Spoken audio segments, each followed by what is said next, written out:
I'm Butch Patrick. John Snyder. Hey, this is Jason Thompson from The Young and the Restless. Hey, this is your Olympic hero, Kurt Angle. Hey, this is Kat with the Guinness Book of World Records fastest talking woman. Get connected on Hollywood Connections, sponsored by sunkipcharters.com, every Thursday from 8 to 9 p.m. right here on the Tan Talk Radio Network. This is the Tan Talk Radio Network.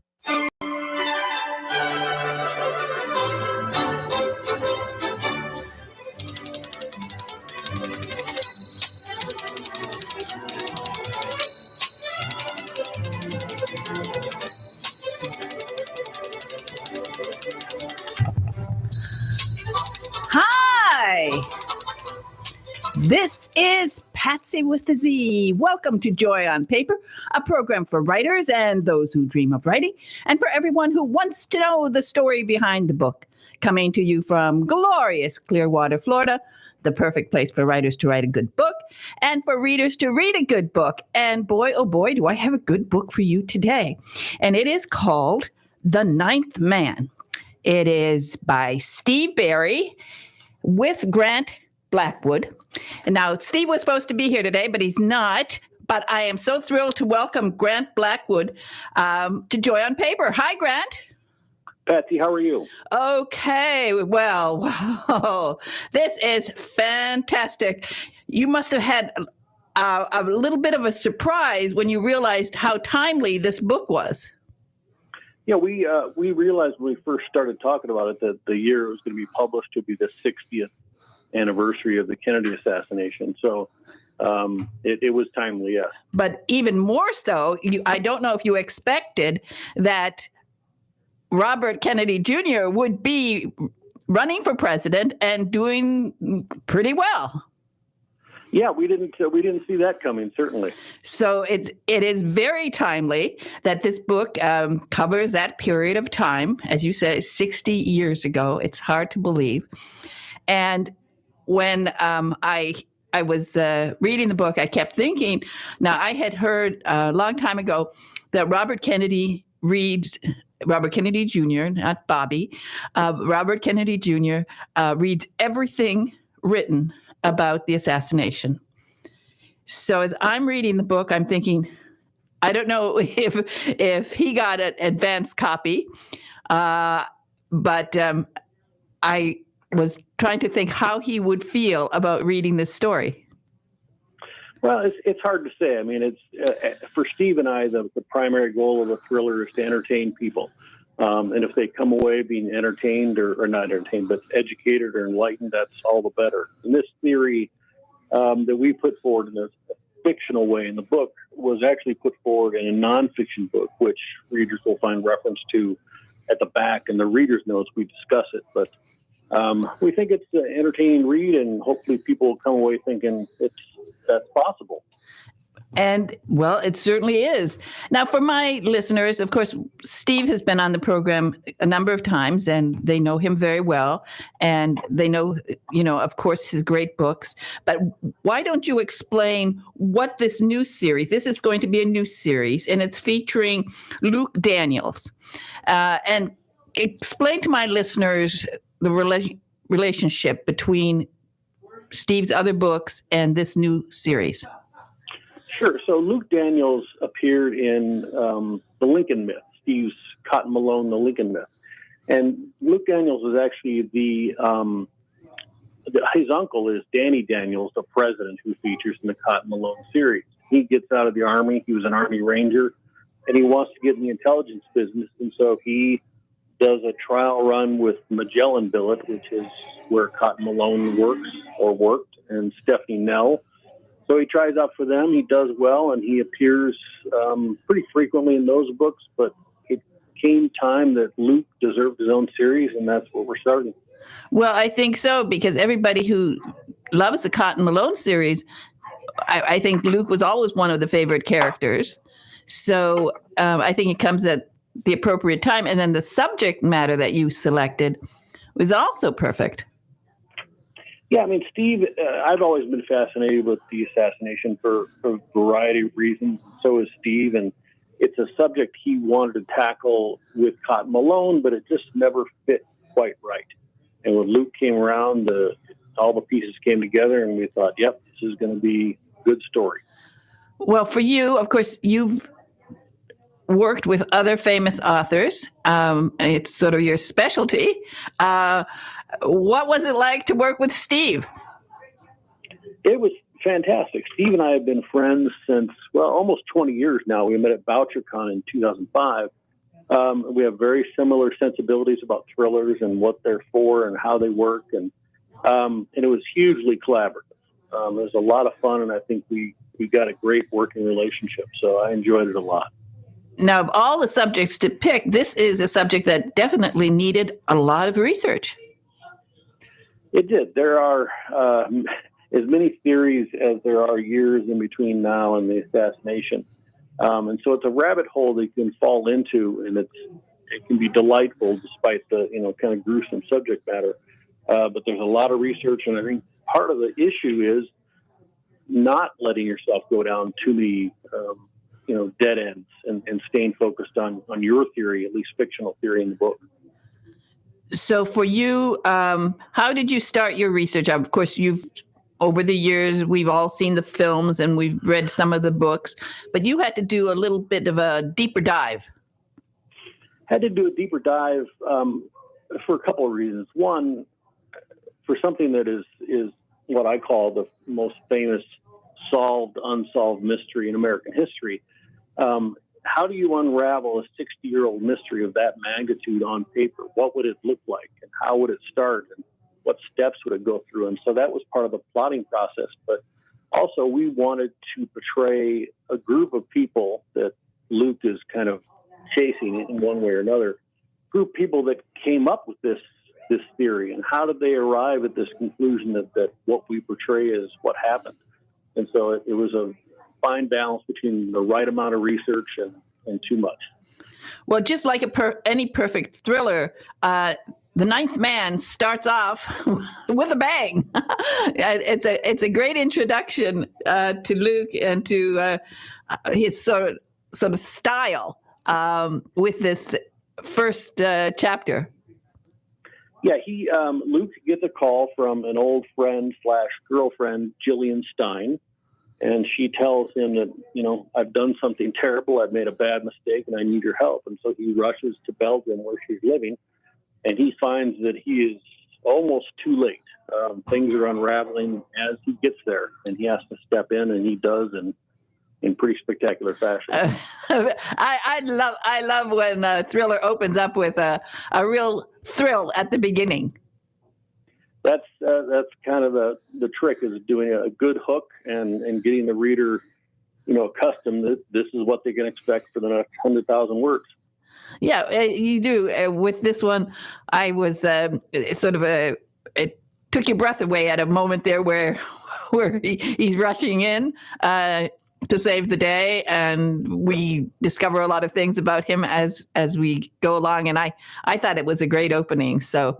I'm glad. Yeah, we enjoyed it a lot. Yeah, I could see that must have been a fun. When you come out with an idea for an opening that really is going to grab your readers, that's always a bit of a thrill in itself. It is, and it takes a lot of practice, and Steve and I have had plenty of that. So you did it. You accomplished it because, thank you. As you said, this is the first book, and I think people are going to enjoy it. I think Luke is just a great character. And now, of course, some of the characters are, from other parts of Steve's, collection of people. But I think that Luke by himself is just a great character. He is, and he's growing. I think throughout the book, you see him grow a little bit. He goes from being the really headstrong, impetuous, leap before you look kind of character in the Lincoln myth, and he grows throughout The Ninth Man, and that'll continue in the next books too. Because I in the other books, Danny Daniels, the president, is always been an interesting character. I liked him, how he's worked through the books. And Luke, the interesting thing about Luke is that he didn't want any favors from Danny Daniels. He didn't want any favors from his uncle. But his uncle kind of reached out to Stephanie Nell and said, "I'd like to give my nephew a tryout for Magellan Billet." And Stephanie agreed, but she said, "Listen, if he's not cutting it, he's out." And of course, we all know that Luke did cut it, and he cuts it well. Very well. His own theory. Yeah. So the Magellan Billet is the entity that is going to be of very great importance throughout the books. It is. In this first book, Luke is a little bit at loose ends because Magellan Billet is sort of at loose ends at that point, and things come back together later. But in this mission, he is not completely on his own, but largely on his own. Book 2 is a little bit different. Magellan Billet and Stephanie Nell and the people that work there, they will all appear at various times. Now, as we said, because it does deal with the assassination of President Kennedy, did you actually go to Dallas? Did you walk those streets? I don't know if it's still a museum. Yeah, there is still a museum. The Dealey Plaza is remarkably small, and if people go there, they'll see an X on the street there, and that is where Kennedy was assassinated. And that X has been maintained for the last 60 years. I was actually born in Dallas, and this is... Oh, well, this is an odd anecdote, but my mom found out she was pregnant with me shortly before. She drove down through Dealey Plaza about an hour before Kennedy was assassinated. So in a way, I have something kind of an in utero interest in the Kennedy assassination. But Steve has always been interested in it and seen it. It's largely unchanged. So it's kind of caught in a time machine down there in a way. Yeah, I know. I've been there, and it's sort of eerie when you think about it. And then if your mind flashes to that moment when Jackie Onassis, Jackie Kennedy at the time, climbed off onto the. It's still hard to keep it. When you see that in your mind, it's hard. It's very emotional. It is, and there's some debate about what she's actually doing when she's on the trunk. But the man who rushed forward, that was Clint Hill. He was one of the Secret Service officers, and that event haunted him the rest of his life because he kept thinking, if I had been 2 seconds faster, I might have saved the president. So this has a real toll, not just in the victim, President Kennedy, but others as well, including Jackie. Yeah, it's funny that I said Jackie Onassis because I was just looking at some old photos, and one of the photos I was looking at is about it's the restaurant in Rome that's called, well, at the time it was a disco called Jackie O, where I used to go. So so Jackie Kennedy, what she went through was still it's sometimes overwhelming to think about. And I as I imagine, if Robert Kennedy really does read these books, because he wants so desperately, I think, to finally understand what happened. Can you explain a little bit about the guns? Because this is intriguing. So, there's a lot of discussion. The Warren Report has a certain number of shots fired on that day. Other eyewitnesses claim other guns, but his weapon was a Mannlicher Harcano. It's a 6.72, I think, 6.75. So it's a fairly small round in diameter, but it's a very long bullet. It's a bullet made to really hurt people badly. That's the weapon he used, and the number of shots that hit Kennedy vary. It depends on who you believe. The Warren Report had its conclusion they came to, and I think that they had their own reasons for coming to that conclusion. But yeah, there's a lot of confusion that day, and sadly, I don't think this will ever be solved. Too many people are dead, and it's never actually going to be solved. Well, it's strange that it was I don't think most people realize that it was an Italian rifle. Yes. and a World War II style rifle. I think people thought it was, I don't know, a fancier, something much different. I think that's one of the things people will find interesting in this book. Yeah, it was a standard bolt-action rifle. I think he bought it out of a catalog for a ridiculously low amount of money. It had a scope on it, but it was a pretty standard off-the-rack rifle. If bolt-action kind of World War I style bolt-action. It is strange. I think it's strange. As somebody who slept with an Uzi under my bed for 40 years and knows a lot about guns, somehow that I miss that. I think I got to a point where I couldn't read any more about it. That's in the early days. Now I think this book really, you write about it so. You make such a fascinating story out of it that people will really enjoy reading it. And since he's running for president, he's at the sort of going to be getting a lot of coverage. And so I think this book comes out at a good time for you. Yeah, readers are loving it, and they're turning the pages quickly, which for writers, that's music to our ears. So did you actually go to the National Archives? What do they let you see? No. Nothing? I did not, but I know generally there's a lot of things are accessible. People don't realize you just need to go through their process to look at them. And at one point, of course, readers will find if they have read the book, Luke does look at the National Archives and he finds something very fascinating, but it's an amazing place. I dug as deep as I could without visiting there, but simply the process they go through for catalog and maintaining all the things they have is pretty impressive. Well, I think you've done a great job with this book. You and Steve have obviously worked very closely together to come out with another great thriller, and it's fun. I'm sure you're already working on book 2. Book 2 we're wrapping it up now, should be done in the next month or two, and then we'll move immediately on to book 3. So book 2 will be tentatively entitled Red Star Falling. It'll be out next summer, and book 3 will be out the summer after that. Well, by going sort of back in history, it gives you some really great opportunities to cover fascinating chapters in history.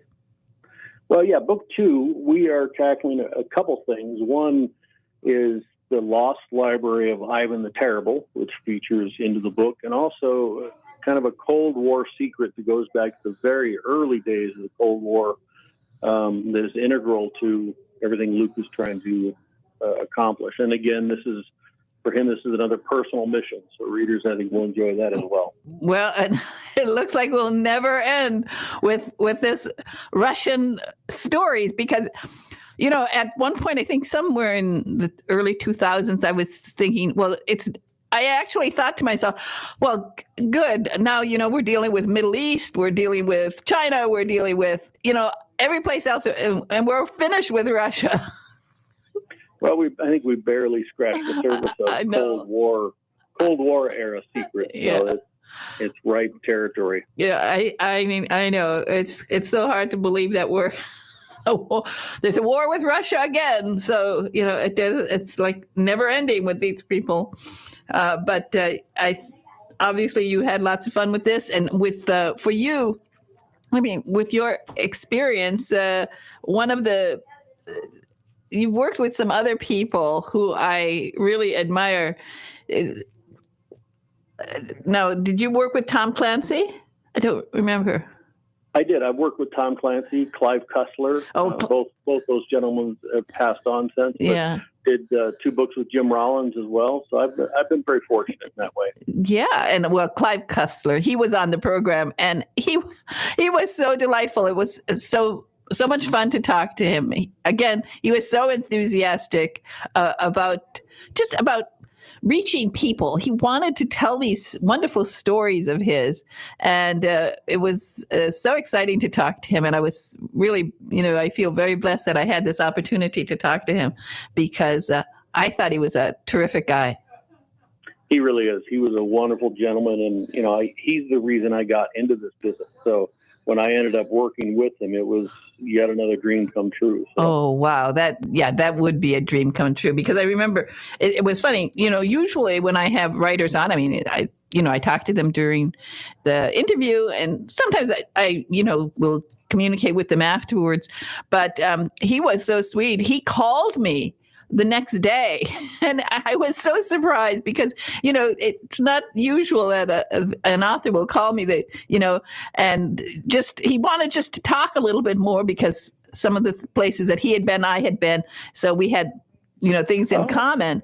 And I was so thrilled. I think we had like an hour and a half conversation. I always wish that I could have had it recorded, because we talked about so many things, and I was so thrilled with him.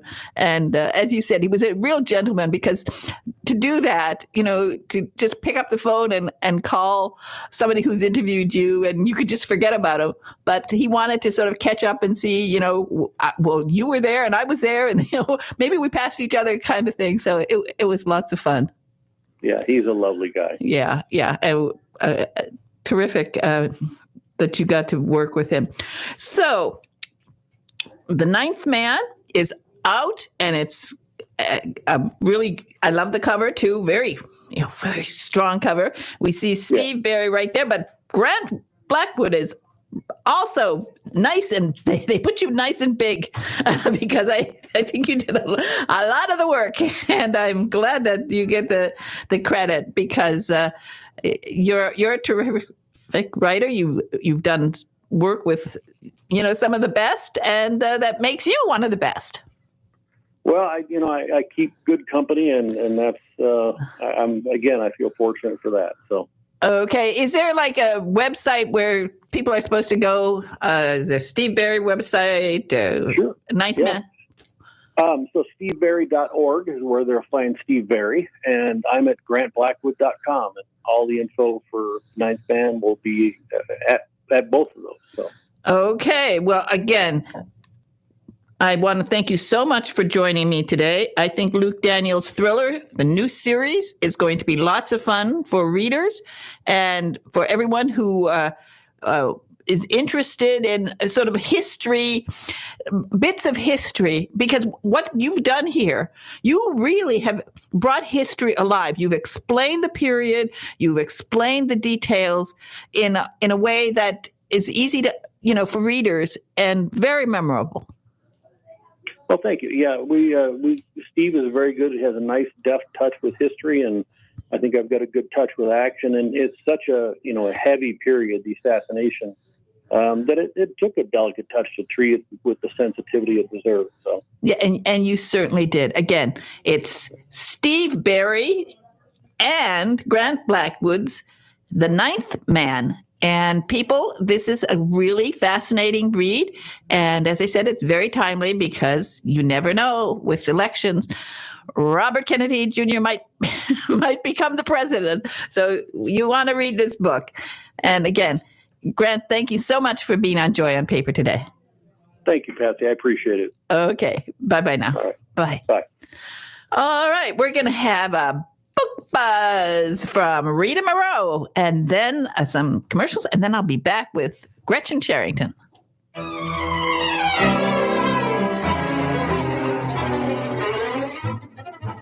Hello, fellow mystery lovers. This is author Rita Moreau reporting for Joy on Paper with a mystery that will keep you turning the pages.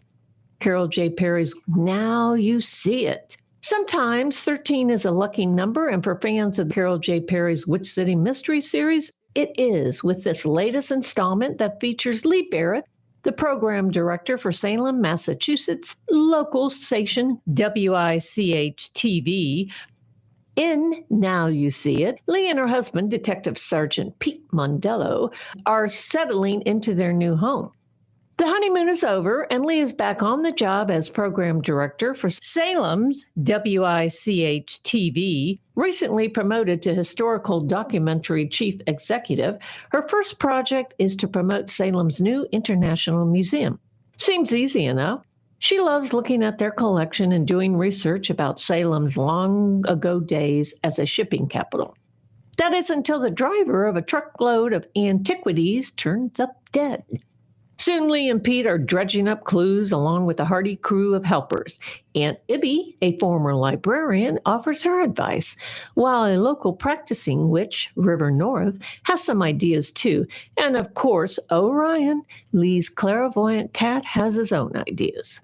But when a ship motto in the exhibit's collection appears to be haunted, Lee will have to dive into her own treasure trove of psychic gifts. For author Carol J. Perry, juggling details and coming out with twisty plots is her specialty. After all, she was born on Halloween Eve in Salem. Special thanks to Kensington Publishing for another great cozy mystery. Pre-order Now You See It by Carol J. Perry and expect the unexpected in a mystery that features a memorable cast of characters and lots of page-turning fun. This book will be released on September 26, 2023. Now You See It. Book number 13 in Carol J. Perry's Witch City Mystery Series is available online. This is Rita Moreau, author of the Ghost and Camper Cookie Mystery Series, reporting for Joy on Paper. For more of my suggestions, go to our website, www.radio-joyonpaper.com. Buzzing off for now.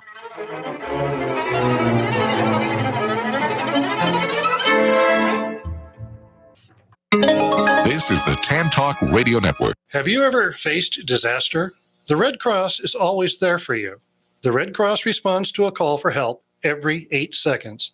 They have never turned anyone down. Now they need your financial support so that they can be ready to help you when the need arises. Donate online at redcross.org.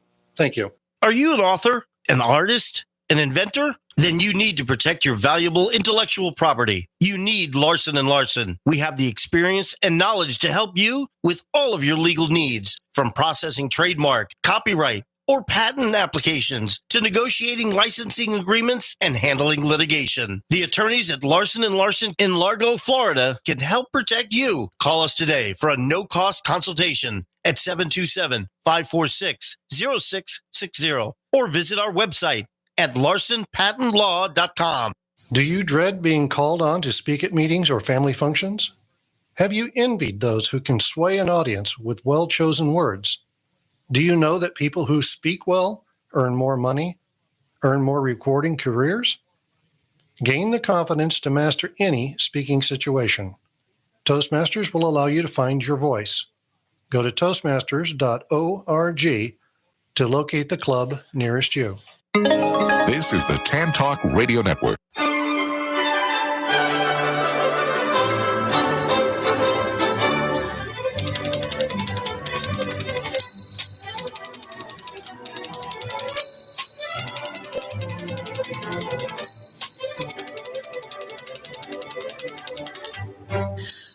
Hi, this is Patsy with a Z, and I am back. And I hope my next guest is on, and she isn't, and she better call. Her name is Gretchen Charrington, and I hope this doesn't happen again because this is the second time we are trying to get her.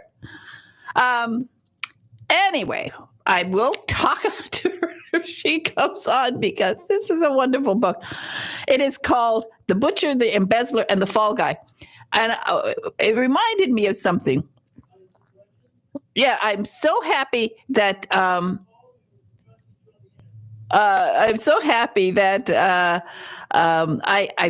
get all of these sort of diversified type books. I get, romances, I get action books, I get biographies, I get all types of books. And I am so thrilled when I get something that just opens my mind to something that I didn't know about. And that's why I'm really excited to be talking to Gretchen in a little while, I hope. And here she is. She's on. Gretchen. Gretchen, are you there? I am here. Oh, thank goodness. I couldn't take it again, Gretchen. I lost you. I'm so sorry. Oh, gosh. Anyway, here we are. Okay, here we are finally. So I was just going to start telling people about you. I could have done a whole half hour just talking about you because you're so interesting. But I did want to talk about this book. So again, Thank you. Gretchen Charrington is on, and the name of her book is The Butcher, the Embezzler, and the Fall Guy, a family memoir of scandal and greed in the meat industry. Now, I will tell you, Gretchen, I think, first of all, when you were on before and we talked about a different book, I was thrilled with that because it was about poetry. And I thought, I don't know if we're going to get into that one. But I remember telling you at the time that you are such a great writer that I hope you're going to, sometimes when I get a memoir, that's it. I never hear from the author again. They write one memoir about their family and that's it. I never hear. But when I read that one and I said to myself, oh my goodness, she's so good. She's just such a great writer. I hope she's going to write, a novel, anything, because when you're that good, you want it to continue. I was right. That. I was right. I said, boy, oh boy, after Poetic License, which was basically a story about your father, who was a very famous poet. Right. But after that, I was so happy. You have a really colorful family, so you're lucky. I do. My grandparents, well, they were absolutely wonderful people, but they didn't do anything. They didn't do anything. Well, that might have been a happier childhood for you. Who knows? Oh, but you got a heck of a family. And this one, I love the title, The Butcher, the Embezzler, and the Fall Guy. Thank you. I'm going to let you tell people about this story, but before you came on, I was going to tell all the cozy mystery authors out there. Sometimes cozy mystery authors get so they just concentrate on cozy mysteries. They read cozy mystery after cozy mystery after cozy mystery, right? And they're all the same. Then, cozy mystery authors really need to, you can read 50 of them. And after that, start reading nonfiction. Because as I'm reading this book, I kept coming out with sort of sideline cozy mysteries I could have written based on your research of your, tell us about your family. You want me to tell you about the book? Is that what you said? Yeah, tell about the book. Okay. Well, the book entails, in a sense, a character study of three powerful men, one of whom was my paternal grandfather, Alfred LaRue Eberhart. The first one, the butcher, is George Hormel, who started what is now the $12 billion conglomerate Hormel Foods. And the embezzler is a man named Ransom J. Thompson, who worked with my grandfather and George Hormel for the first 20 years of the Hormel Company's existence. So it's a character study of these three men, but within the 20-year period that they worked together, the comptroller, Ransom Thompson, quite a name anyway, right? For an embezzler, Ransom J. Thompson. Anyway, during about a 10-year period, he embezzled nearly $1.2 million from the Hormel Company. That was between about 1910 and 1920. And when the embezzlement was discovered, it sent the company into shockwaves. The company, in a sense, was in default of its loans at that point. It couldn't pay back its loans to the banks that it owed money to. The company nearly went under, and if it had, probably 1,000 to 1,500 employees would have obviously lost their jobs, mortgages wouldn't have been paid, families would have been destroyed. And so in the wake of this embezzlement, my grandfather's great wealth at the time was mostly tied up in Hormel Company stock. And he unfortunately lost that stock after the embezzlement, which was required back from him when he was forced to resign. There's complexity to this story. However, the main plot is really about these three men, how they built the Hormel Company from 1900 to 1922, when my grandfather is fired, and the embezzlement that takes place. And the question is, was my grandfather complicit in the embezzlement? I had heard, of course, growing up, that he had nothing to do with the embezzlement and that he was completely innocent, and that George Hormel was, a mean guy for firing him after 20 great years of service in which he helped build the company to a national brand. But I'd also heard that George Hormel was, he also was kind of an amazing entrepreneur for his time. And at the time, I was working with CEOs, and I knew that not all of them were perfect, that they all had their flaws and also their great strengths. And so I was really intrigued to sort of understand what really happened, whether my grandfather was involved in this at all or not, and how this company really was proclaimed to be too big to fail by its bankers and given a chance to survive. At the same time, my grandfather was not given the same chance to survive financially and basically lost most of his wealth, which frankly would have been about $200 million today. So, if we'd all inherited that down through several generations, I might not be talking to you this morning, but I also wouldn't have had this great story to write.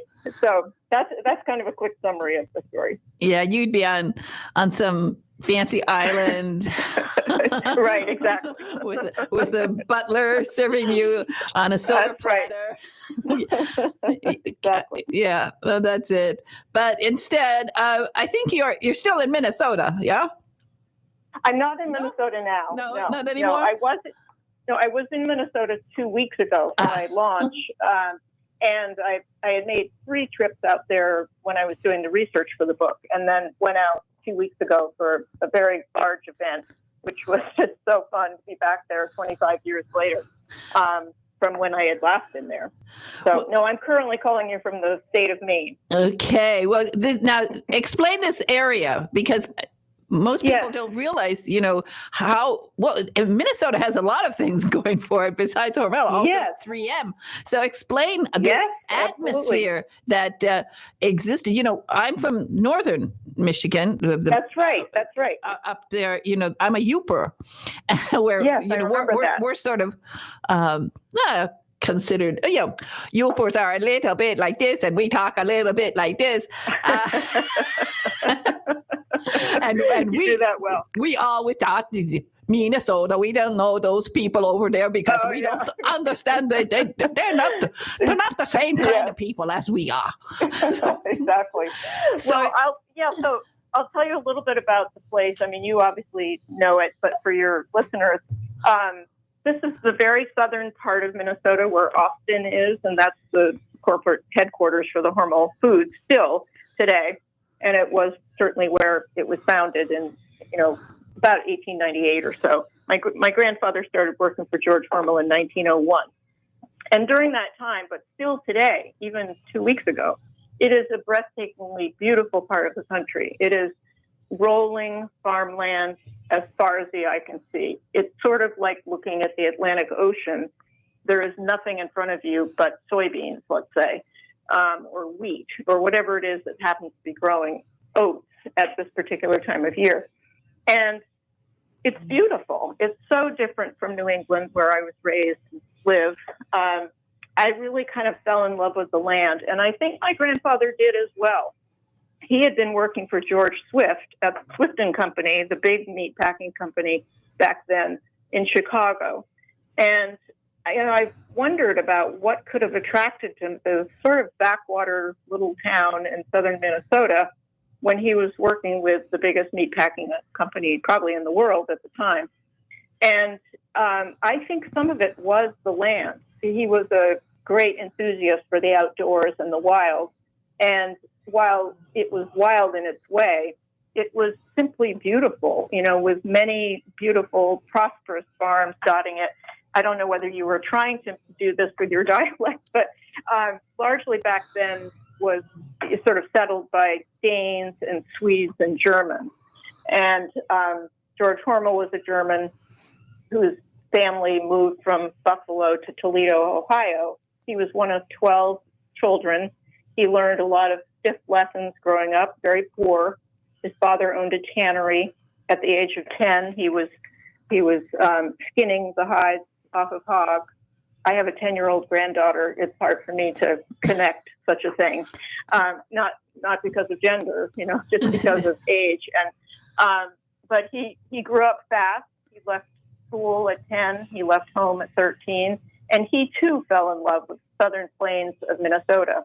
So he settled in Austin and decided to open up a small meat market really first, and then wanted to become a meat packer because he felt that was an elevated position from a butcher. He didn't want to be a butcher all his life. He wanted to be a meat packer. They would wear suits to work, and other people, mostly men, would do the hard labor, in the meat packing plant. So he recruited my grandfather into that beautiful place. It was then, in 1900, about a small city of about 4,000 people with muddy Main Street, 13 saloons. My grandfather at the time was heading up the Swift offices in St. Paul, 160,000 people with trams and beautiful broad streets. And again, it was a risk that he took, I think, to take the opportunity with George Hormel. But on the other hand, he was made executive vice president of the company, which is sort of second in command.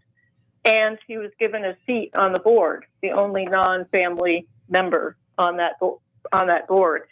So the opportunity was there also for him to really have a great influence. And I think that's also what attracted to him.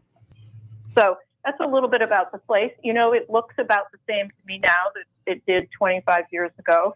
Hasn't changed much. It's beautiful. Austin itself is it's probably 22,000 people now or so. Not really much there except for Hormel Foods and the Spam Museum, which is related. So anyway, that's a little bit about the place. So, this research must have been so much fun for you.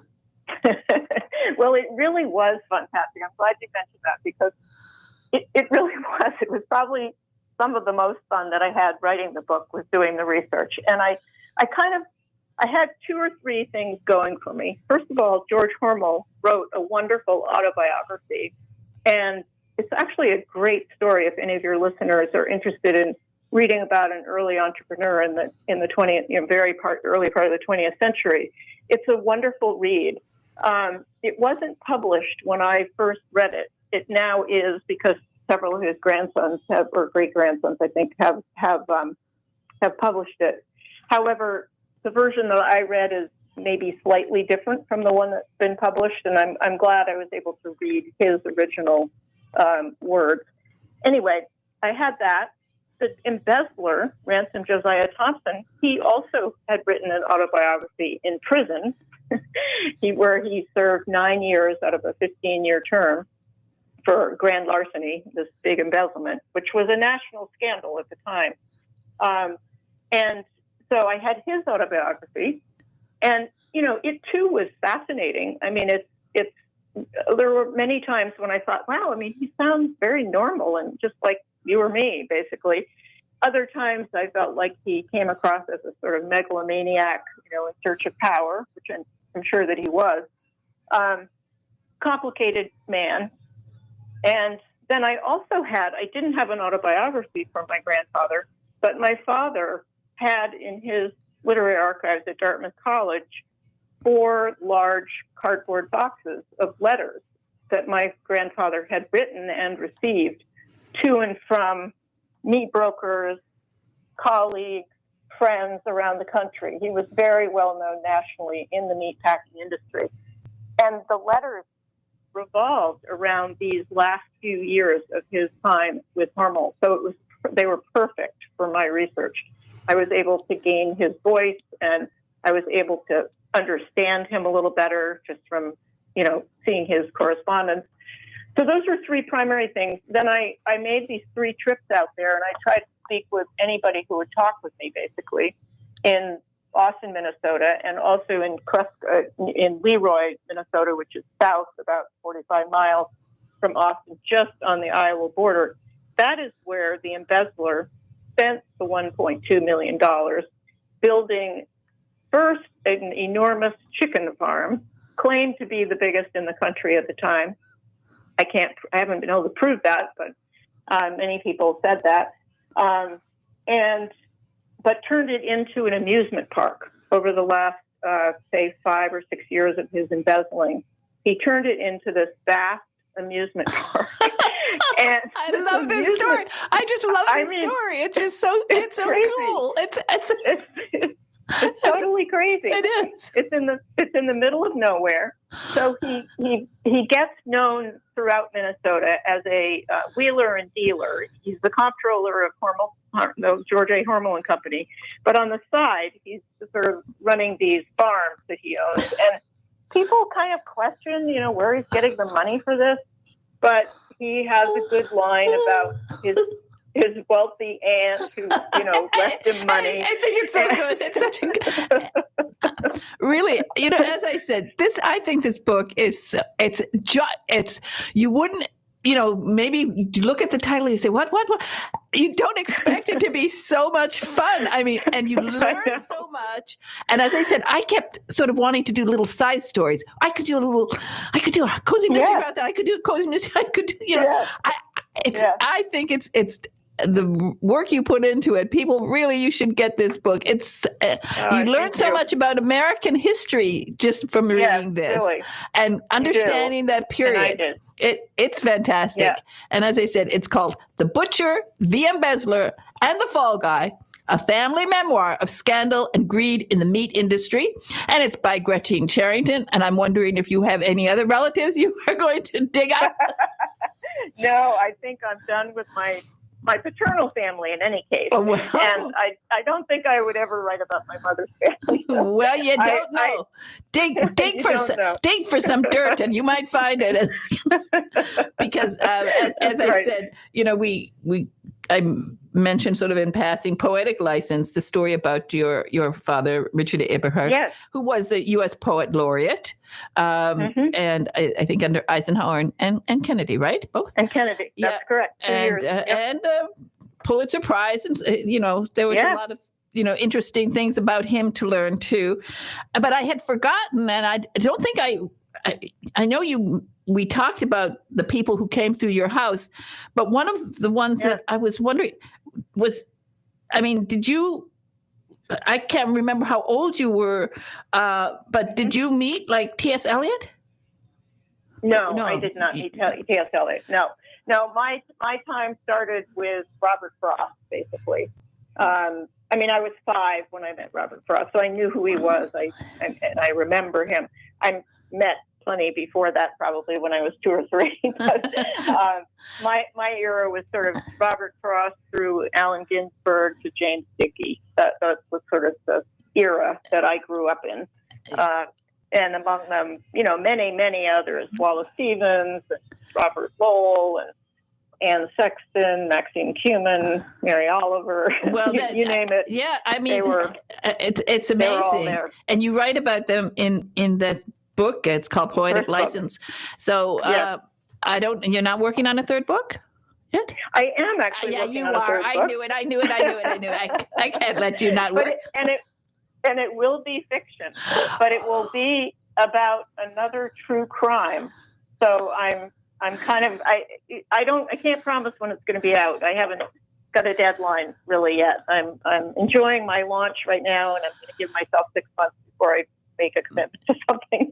But I do have a good story, I think, to tell. Well, but it will be a different story. I was going to push you to write because I need you back here. Because you're writing nonfiction, but the way you write, you're so good. It's like I'm reading a great novel, and I think it's just terrific. I from day one when I started reading your book, I said, "Oh, this is so good. This is so good. This is so good."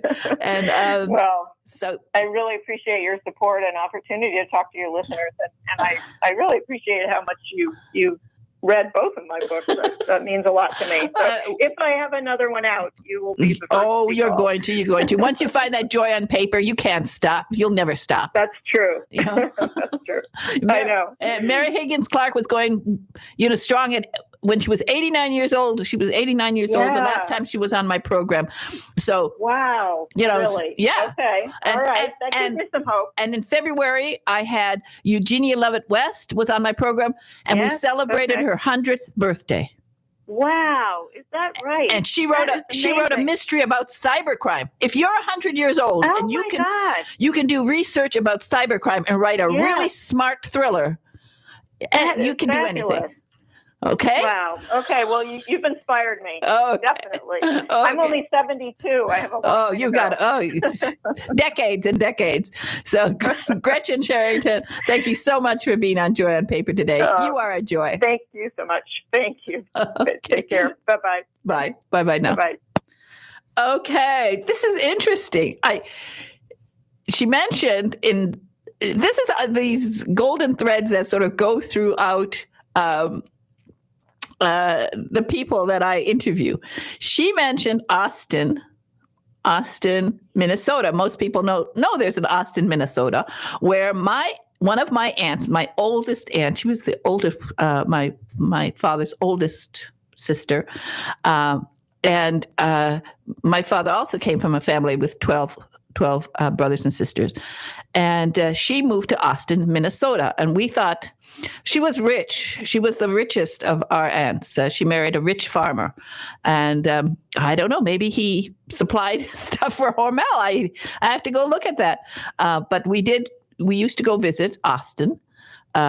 And she had a very beautiful house right there. Oh, it was absolutely fantastic. And as I said, she was rich. And now my son lives in Austin, Texas. And the caller I had before, the earlier caller, Grant Blackwood, is from Austin, Minnesota. So, I mean, it's all these connections, all these sort of golden threads that go throughout the tapestry of Joy on Paper I think it's just really something very, very special. But again, cozy mystery authors, please start reading nonfiction because you'll get more ideas. Your writing will be fresher, and you will, like Carol J. Perry. We talked today, the book buzz from Rita Moreau. Now you see it is book 13. And in book 13, again here, it's so wonderful that Carol J. Perry had to do a lot of research about the history of shipping in Salem, Massachusetts. Of course, Salem, Massachusetts was famous for all the ships that came there, all of the wonderful trade that took part in Salem. And she's incorporated that in book 13, which makes book 13, I think, it's phenomenal. It's such a great read. So I hope you will pre-order Book 13 in Carol J. Perry's Witch City Mysteries. Meanwhile, just remember what I always tell you. One of the joys of life is to see your words on paper or to hear them spoken in an audible book, or if you're very, very lucky to hear those magic words, lights, camera, action, and your book will be turned into a major motion picture, streaming video, or perhaps a series on the Hallmark Channel like we are hoping for Carol J. Perry and her Witch City Mysteries. Once the writer's strike is over in Hollywood, I hope somebody will pick it up. Anyway, everybody have a wonderful, wonderful weekend. It's going to be warm. Go down to the pool and read a good book and say something nice to somebody. And I will say something nice to Big Ed in the control room. Thank you, Ed, for everything. And he saluted me and I saluted him. And I should have been a general. And if I was, I would be kicking some, well, I can say I could be kicking some tushy. Okay, everybody. Bye-bye now.